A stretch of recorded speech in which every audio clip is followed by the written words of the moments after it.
Engineering students are criminal waste. సంవత్సరానికి 1,10,000 మంది education complete చేసుకొని బయటకు వస్తున్నారు. కానీ అందులో ఏ ఒక్కడికి జాబ్ అప్లికేషన్ ఎలా ఫిల్ చేయాలో కూడా తెలియదు, రాదు కూడా. ఇంజనీరింగ్ చదువుకున్నాడని చిన్న జాబ్ చేయడు, స్కిల్స్ నేర్చుకోడు, కానీ జాబ్ కావాలంటాడు. ఎలా ఇప్పించేది అని మన Telangana CM come education minister Revanth Reddy గారు అంటున్నారు అనమాట.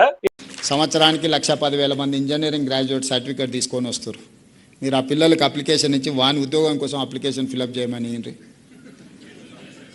నేను కాదు, మీరు టీచర్లకు మీకే చెప్తున్నాను. మీరు వాళ్ళని పిలిచి ఇంజనీరింగ్ సర్టిఫికేట్ తీసుకొని వచ్చి మీరు చదువు చెప్తున్న ఊరిలో ఉన్న పిల్లలు పిలిపించి ప్లెయిన్ పేపర్ ఇచ్చి ఒక జాబ్ కోసం అప్లికేషన్ ఫిలప్ చేయమని.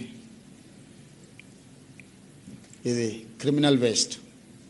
వాడు ఇంజనీరింగ్ చదువుకున్న చిన్న జాబ్ కోడు, స్కిల్స్ నేర్చుకోడు.